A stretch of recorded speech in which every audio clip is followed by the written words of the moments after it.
Tamil cinema के सबसे बड़े स्टार थलपति विजय के करोड़ों फैंस के लिए जन नेता सिर्फ एक फिल्म नहीं है, बल्कि एक युग का अंत है। पूरे 30 सालों तक अपनी एक्टिंग, गजब के डांस और स्वैग से थिएटर्स में सीटियां बजवाने वाले विजय सिनेमा छोड़कर राजनीति के मैदान में उतर चुके हैं। निर्देशक एच विनोद की फिल्म जन नेता उनकी आखिरी फिल्म है, जो सीधे तौर पर उनके फैंस को दिया गया एक इमोशनल और धांसू फेयरवेल गिफ्ट है। फिल्म का नाम हिंदी में जन नेता रखा गया है, जो सीधे इशारा करता है कि थलपति अब पर्दे के हीरो से जनता के असली नेता बन गए हैं।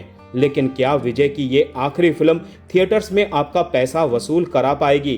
क्या इसमें सिर्फ राजनीति की बातें भरी हैं या फिर ताली सीटी वाला असली एक्शन भी है? आइए जानते हैं कैसी है यह फिल्म। फिल्म की शुरुआत मदुरई की एक जेल से होती है, जहां हमारा हीरो वेट्री सजा काट रहा है। मजेदार बात यह है कि उसे जेल किसी पुलिस ने नहीं, बल्कि उसकी अपनी सगी मां ने भेजा है। लेकिन वेट्री कोई साधारण कैदी नहीं है। कहानी में ट्विस्ट तब आता है जब जेल का वार्डन श्रीकांत एक दुर्घटना में मौत से पहले अपनी बेटी विजी की जिम्मेदारी वेट्री को सौंप जाता है।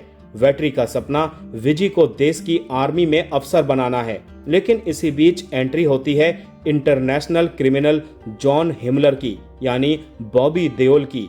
जॉन एक ऐसा खूंखार गुंडा है जो सरकारों को अपनी उंगलियों पर नचाता है और भारत में तबाही मचाने के लिए हथियारों से भरा एक बड़ा जहाज हाईजैक कर लेता है।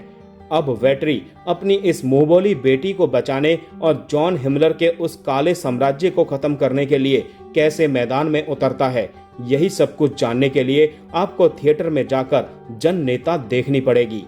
दोस्तों, अगर आप थलपति विजय के पक्के वाले फैन हैं, तो ये फिल्म आपके लिए किसी बड़े त्योहार से कम नहीं है। फिल्म के पहले फ्रेम से लेकर आखिरी सीन तक सिर्फ और सिर्फ थलपति विजय का ही राज चलता है। फिल्म में उनके पुराने आइकॉनिक सीन्स, डायलॉग्स और उनके रियल लाइफ भाषणों के ऐसे रेफरेंस डाले गए हैं जो उनके फैंस के लिए किसी ट्रीट से कम नहीं। थलपति कचहरी गाने पर विजय का वो डांस सीक्वेंस देखकर तो ऐसा लगता है कि बंदा सच में फैंस के साथ थिएटर में आखिरी फिल्म को सेलिब्रेट कर रहा है। सेकंड हाफ में फिल्म कहानी से ज्यादा विजय के विजन पर शिफ्ट हो जाती है, जो उनके फैंस के लिए किसी बड़े सरप्राइज से कम नहीं है। भले ही ये जन नेता तेलुगु फिल्म भगवंत केसरी का रीमेक है, लेकिन इसमें तमिलनाडु की लोकल राजनीति और एमजीआर के ऐसे रेफरेंस ठूंसे गए हैं कि दिल खुश हो जाता है। हो सकता है कि हमारी देसी हिंदी ऑडियंस को एकाध राजनीतिक बातें थोड़ी नई लगे, लेकिन अगर आप साउथ फिल्मों के फैन हैं तो थलपति विजय का स्वैग और उनका जलवा आपको पूरी फिल्म में स्क्रीन से कनेक्टेड रखता है। डायरेक्टर एच विनोद ने एक्शन सीन्स को बहुत ही स्टाइलिश अंदाज में शूट किया है। अनिरुद्ध रविचंद्र का बैकग्राउंड म्यूजिक जब विजय की एंट्री पर बजता है, तब थिएटर्स के स्पीकर फटने लगते हैं। लेकिन एडिटर अगर थोड़ा सा कैंची चलाते तो फिल्म और भी ज्यादा क्रिस्प और धमाकेदार हो सकती थी। थलपति विजय ने अपने कैरियर की इस आखिरी फिल्म में अपना सब कुछ झोंक दिया है। उनका एक्शन, उनका स्वैग, उनका इमोशन और उनका वो पेटेंट स्टाइल, सब कुछ परफेक्ट है। वो फिल्म के हर फ्रेम में अकेले छाए रहते हैं, चाहे स्क्रीन पर उनका सिर्फ एक खामोश लुक हो या फिर कोई डायलॉग। दर्शक सीटियां बजाने पर मजबूर हो जाएंगे।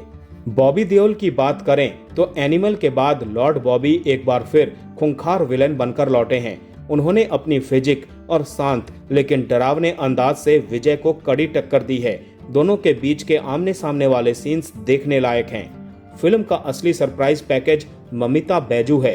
पूजा हेगड़े के पास करने के लिए फिल्म में कुछ खास नहीं था। वह बस एक टीवी जर्नलिस्ट के छोटे से रोल में सिमट कर रह गई। लेकिन ममिता बैजू ने विजय के साथ बाप बेटी जैसी बॉन्डिंग वाले सीन्स में जान फूंक दी है। दोनों के बीच के इमोशनल मोमेंट्स दिल को छू जाते हैं। फिल्म में प्रकाश राज, प्रियमणि गौतम, वासुदेव मेनन, रेवती, नरेन और यूट्यूबर मदन गौरी जैसे दर्जनों बड़े बड़े एक्टर्स हैं।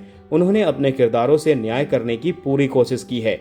कुछ लोगों को फिल्म की ड्यूरेशन बहुत ज्यादा लग सकती है। कहानी के बीच में कुछ ज्यादा ही उपदेश ठूंस दिए गए हैं, उन्हें कम किया जा सकता था।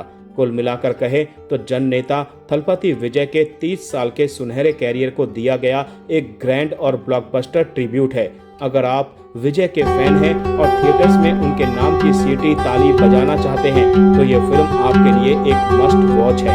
विजय का बेजोड़ स्वैग, ममिता बैजू की एक्टिंग और अनिरुद्ध का म्यूजिक आपका पैसा वसूल करा ही देगा।